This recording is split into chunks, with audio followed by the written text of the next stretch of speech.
Good morning dear students. आज के इस लेक्चर में हम ट्रांसपोर्टेशन प्रॉब्लम का न्यूमेरिकल सॉल्व करेंगे। इससे पहले हमने न्यूमेरिकल जो सॉल्व किए हैं उसमें बेसिक फिजिकल सॉल्यूशन निकाला है और ऑप्टिमिलिटी टेस्ट किया है। बट इस न्यूमेरिकल में हम basic physical solution find out करेंगे, उसके बाद ऑप्टिमिलिटी टेस्ट करेंगे, उसके बाद ऑप्टिमम सॉल्यूशन फाइंड आउट करेंगे। तो यहाँ एक न्यूमेरिकल दिया हुआ है जिसकी डिमांड और सप्लाई, कैपेसिटी और सप्लाई दी हुई है हमें। उसके अकॉर्डिंग हमें initial basic physical solution north west corner rule से फाइंड आउट करना है। तो नॉर्थ वेस्ट कॉर्नर रूल में नॉर्थ वेस्ट कॉर्नर आपका अपर लेफ्ट कॉर्नर, इस पर्टिकुलर सेल में कैपेसिटी 10 एंड डिमांड 20, दोनों में से जो मिनिमम हो एलोकेट हो जाएगा। 10 एलोकेट हुआ तो यहाँ पर इसकी कैपेसिटी रहेगी 0 और यहाँ इसकी कैपेसिटी रह जाएगी 10। जब ये 0 हुआ तो फर्स्ट रो कैंसिल आउट होगी, तो हम फर्स्ट रो को कंसीडर नहीं करेंगे। सेकंड रो में एलोकेशन करेंगे। इसके बाद upper left corner 4, capacity 15 and demand 10। So this is 10। Demand आपकी अब से बैलेंस रहेगी 0 और कैपेसिटी आपकी बैलेंस रहेगी 5। अगेन इसके बाद देखेंगे हम, ये पर्टिकुलर कॉलम कैंसिल आउट हुआ है तो इस सेम रो में सेकंड एलिमेंट बचा हुआ है, यहाँ पर कैपेसिटी 5 एंड डिमांड 15। सो दोनों में से जो मिनिमम होगा 5 को एलोकेट कर देंगे। This is 0 and this is 10। Again second row cancel out हो जाएगी। सेकंड रो कैंसिल आउट होने के बाद हमारे पास सेल बचेगी upper left corner, this one 40 and 10, allocated value is 10। This is balance 30 and यहाँ एलोकेट हमारा हो जाएगा 30। ये हमारा नॉर्थ वेस्ट कॉर्नर रूल है, इससे हमने वैल्यू को एलोकेट कर दिया ट्रांसपोर्टेशन कॉस्ट। इससे हम बहुत सारे न्यूमेरिकल पहले सॉल्व कर चुके हैं, इसलिए यहाँ मैंने डायरेक्टली इसे सॉल्व किया। सो यहाँ पर हम ट्रांसपोर्टेशन कॉस्ट कैलकुलेट कर देंगे। 2 into 10 plus 4 into 10 plus 1 into 5 plus 3 into 10 plus 1 into 30। So total transportation cost is rupees 125। ये हमारी ट्रांसपोर्टेशन कॉस्ट आ गई नॉर्थ वेस्ट कॉर्नर रूल से। अब हम जो सॉल्यूशन फाइंड आउट करते हैं वो हमारा बेसिक सॉल्यूशन होता ही होता है, बेसिक सॉल्यूशन, क्योंकि डिमांड और सप्लाई, कैपेसिटी और डिमांड दोनों हमारी कम्प्लीटली बैलेंस है, दोनों हमारी 0-0 हो चुकी हैं सभी। ये 0-0-0-0 सभी 0 हुई, ये बैलेंस्ड है। उसके बाद काउंट करेंगे हम कितने एलोकेशंस किए हैं। 1 2 3 4 5 number of allocation, number of allocation is equal to 5, n plus n minus 1 is equal to 3 plus 3 minus -1 is equal to 5। So number of allocation is equal to m plus n minus 1. This is called initial basic feasible solution. This is a initial basic feasible solution. अगर हम अब allocations की बात करें तो जो हमने allocations किए हैं,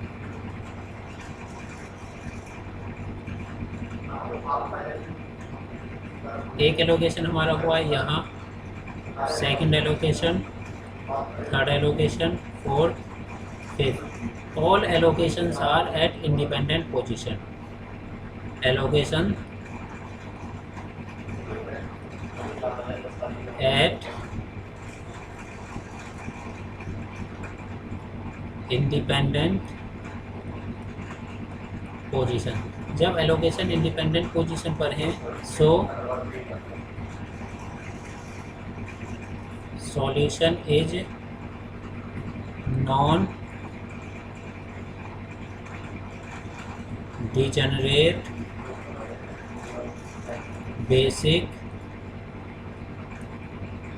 फिजिबल सॉल्यूशन। इंडिपेंडेंट पोजीशन का मतलब है कोई क्लोज लूप ना बना हो, नो क्लोज लूप। ये हमने बेसिक सॉल्यूशन फाइंड आउट कर लिया। और ये बेसिक सॉल्यूशन कैसा है? सबसे पहले ये बेसिक फिजिबल सॉल्यूशन है। ये बेसिक सॉल्यूशन है हमारा नॉन डिजेनरेट टाइप का। अब इसे करने के बाद अब हम करेंगे ऑप्टिमिलिटी टेस्ट। ऑप्टिमिलिटी टेस्ट। ऑप्टिमिलिटी टेस्ट करने के लिए क्या करते हैं, जो हमारी ऊपर मैट्रिक्स बनी हुई है इसी सेम मैट्रिक्स को हम यहाँ बनाएंगे फिर से।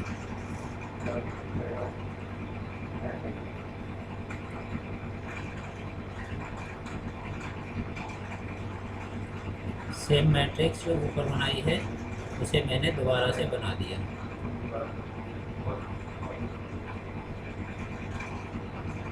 अब इस मैट्रिक्स में जो हमारी कैपेसिटी कॉस्ट दी हुई है उस कॉस्ट को हम ब्रैकेट में बंद कर देंगे सभी को।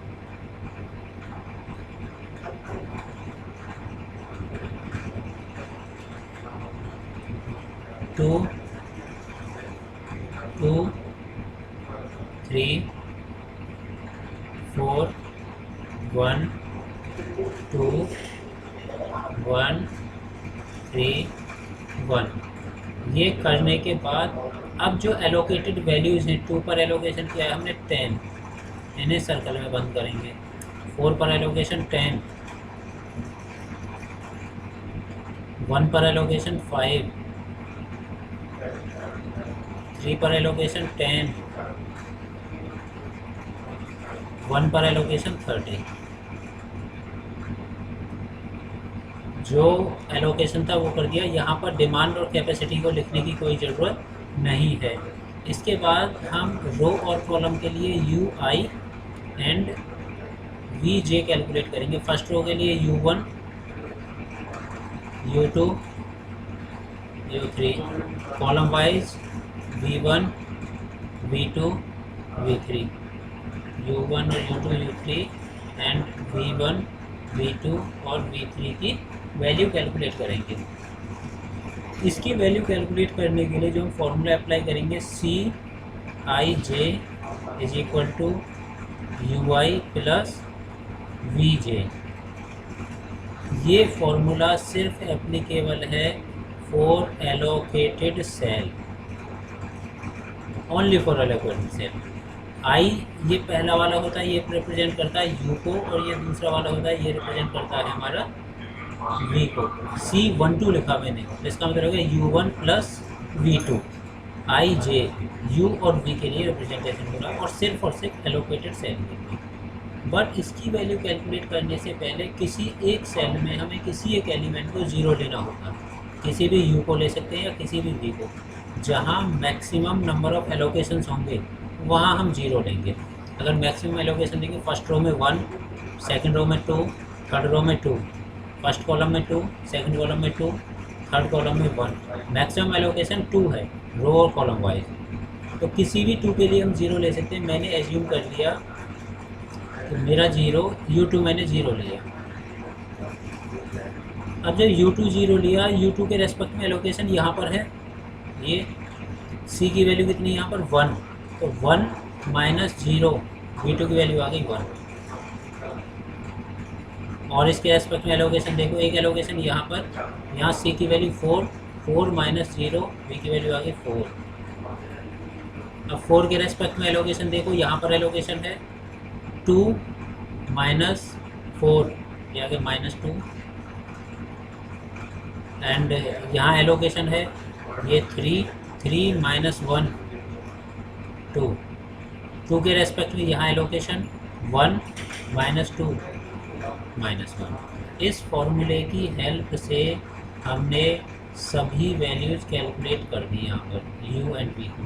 उसके बाद एक फॉर्मूला अप्लाई करेंगे, delta I J is equal to C I J minus U I plus V J for non allocated cell. ये नॉन एलोकेटेड सेल के लिए होगा। नॉन एलोकेटेड सेल है यहाँ पर, इस पर्टिकुलर सेल के लिए u और v का सम करेंगे पहले तो, -2 + 1 तो -1 बच गया, और इस कॉस्ट में से माइनस कर देंगे 2 - 1 2 - -1 हो गया 3। इसके लिए देखो u और v का सम आ गया -3, 3 - -3 6, यहाँ इन दोनों का सम आया -1 2 - -1 3, यहाँ इन दोनों का सम आया 6 1 - 6 -5। फिर चेक करेंगे delta I J is greater than equal to 0, नहीं, ये ग्रेटर देन इक्वल टू 0 नहीं है, यहाँ पर एक नेगेटिव वैल्यू आई है -5। सो solution is not optimum. Go for optimum solution. Solution optimum नहीं है, इसलिए हम ऑप्टिमम सॉल्यूशन के लिए मूव करेंगे। अगर हम यहाँ तक के न्यूमेरिकल की बात करें, यहाँ तक हम न्यूमेरिकल, इससे पहले वाला न्यूमेरिकल था, यहाँ तक सॉल्व किया था और डेल्टा आई जे की value greater than equal to 0 आ गई थी और वो सॉल्यूशन ऑप्टिमम था, यहाँ पर कॉस्ट कैलकुलेट कर दी थी। बट इसमें हमें ऑप्टिमम सॉल्यूशन फाइंड आउट करना होगा, ये सॉल्यूशन हमारा ऑप्टिमम सॉल्यूशन नहीं है। सो ऑप्टिमम सॉल्यूशन फाइंड आउट करने के लिए मैंने इसी टेबल को दोबारा से बनाया, ये 3/3 की टेबल फिर से बनाई मैंने।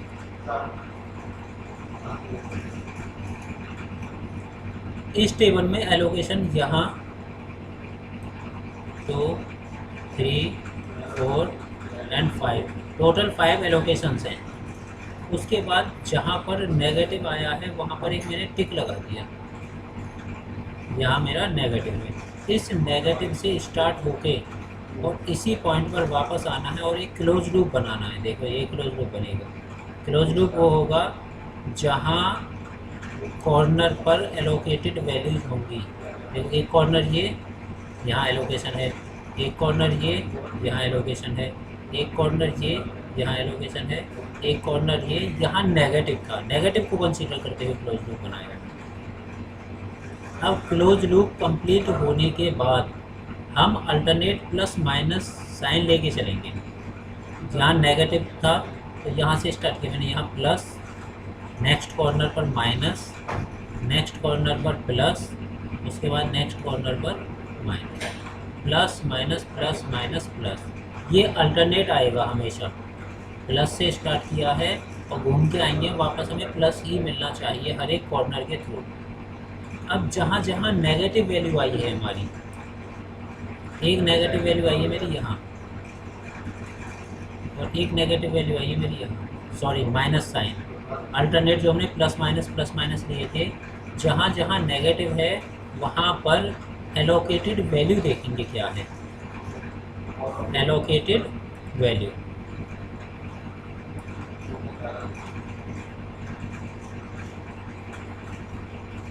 एलोकेटेड वैल्यू और उनमें से मिनिमम फाइंड आउट करेंगे।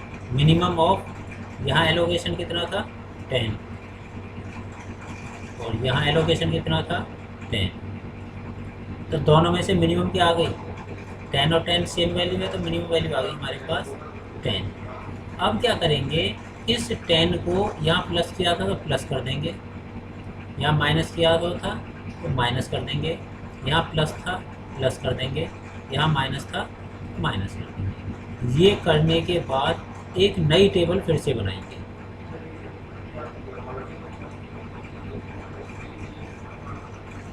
फिर से एक नई टेबल बनाएंगे हम, 3 रो एंड 3 कॉलम, और जो ऊपर प्रोसीजर किया था सेम प्रोसीजर हम यहाँ करेंगे।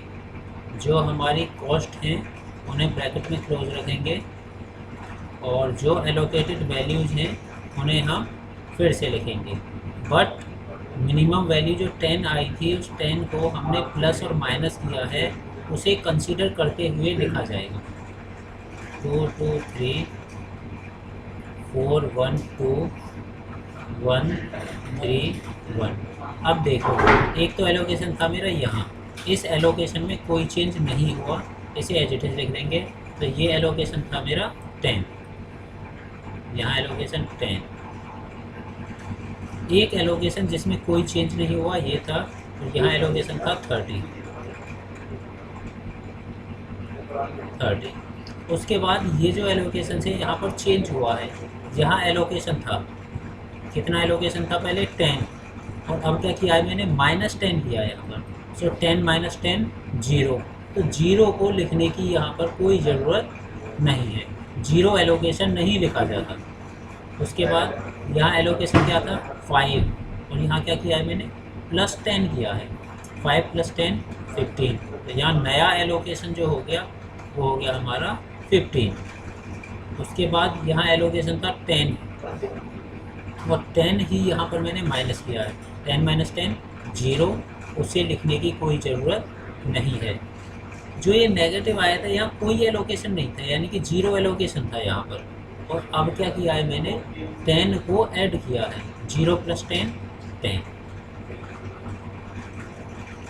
ये हमारे नए एलोकेशन हो गए। अगर हम इसे सेटिस्फाई करना चाहें तो पहला रो का सम 10 15 और 40, यही हमें ऊपर दिया हुआ था स्टार्टिंग में, जो समेशन में दिया हुआ था। देखो 10 15 40, यानी कि कैपेसिटी और डिमांड का सम यहाँ पर सेटिस्फाई हो रहा है। जब कैपेसिटी और डिमांड का सम सेटिस्फाई हो रहा है तो ये हमारा फिजिबल सॉल्यूशन हो गया। अब नंबर ऑफ एलोकेशंस काउंट करेंगे यहाँ पर। Number of allocation 1 2 3 4, 4 number of allocations हैं। और m + n - 1,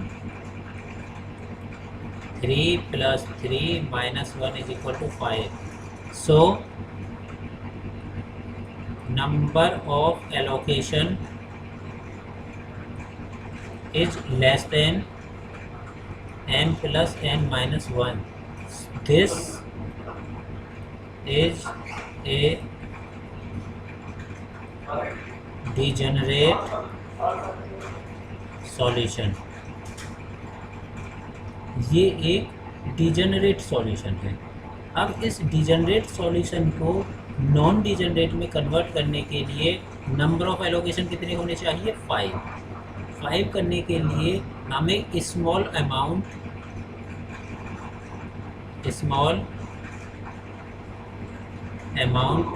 एप्सिलॉन, और इस एप्सिलॉन की अप्रॉक्स वैल्यू क्या होती है 0,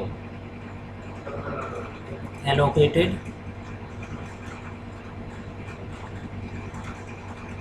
at least cost and independent position. Independent position का मतलब है नो क्लोज लूप, कोई क्लोज लूप ना बने।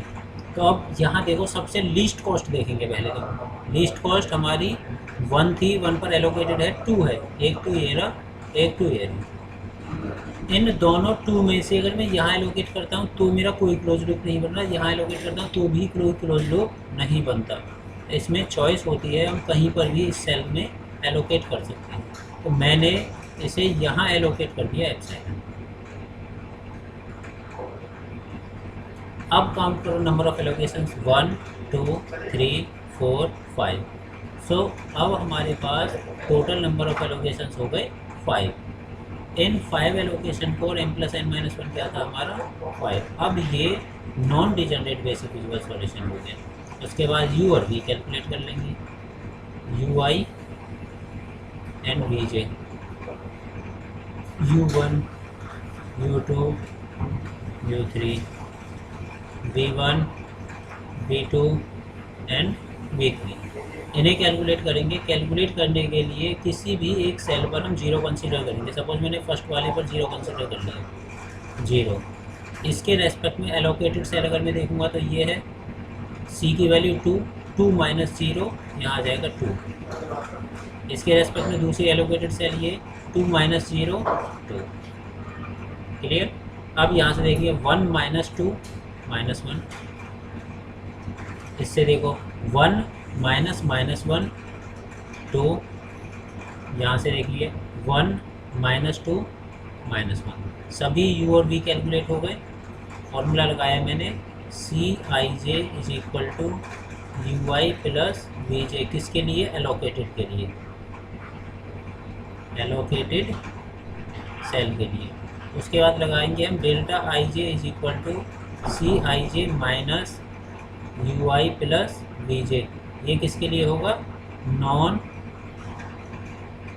एलोकेटेड सेल के लिए। तो डेल्टा आई जे यहाँ कैलकुलेट करें, यू और वी का सम 0 प्लस 2 2, 3 माइनस 2 1, यहाँ देखेंगे हम -1 और 2 1, 4 माइनस 1 3, यहाँ देखेंगे हम 1 माइनस 1 और 2 1, 2 माइनस 1 1, यहाँ पर 2 minus 1 1, 3 minus 1 2। So all delta ij is greater than equal to 0. All delta ij is greater than equal to 0. So solution is optimum. So optimum transportation cost is equal to 10 into 2 plus epsilon into 2 plus 15 into 1 plus 10 into 1 plus 30 into 1। ये जो होगा epsilon की value approx 0 होती है, तो इस total की value 0 हो जाएगी। सो टोटल ट्रांसपोर्टेशन कॉस्ट आ गई ₹75। इनिशियल कॉस्ट हमने जो कैलकुलेट की थी, इनिशियल ट्रांसपोर्टेशन कॉस्ट वो थी हमारी 125, और इस ट्रांसपोर्टेशन कॉस्ट को हमने ऑप्टिमाइज़ किया, और ऑप्टिमाइज़ करने के बाद जो ट्रांसपोर्टेशन कॉस्ट मिली हमें वो मिली 75। तो यहाँ पर जो हमने प्रोसेस फॉलो किया है, सबसे पहले हमने transportation cost basic physical solution calculate किया, उसके बाद उसका ऑप्टिमलिटी टेस्ट किया। अगर ऑप्टिमम सॉल्यूशन आ जाता है तो हम ट्रांसपोर्टेशन कॉस्ट वहीं कैलकुलेट कर देंगे। अगर ऑप्टिमम सॉल्यूशन नहीं आता है तो मोदी मेथड की सॉल्व से हम ऑप्टिमलिटी टेस्ट करेंगे और ऑप्टिमम सॉल्यूशन फाइंड आउट करेंगे। तो यहाँ पर 125 इनिशियल कॉस्ट से हम ऑप्टिमम कॉस्ट लेके आ गए 75। Thank you.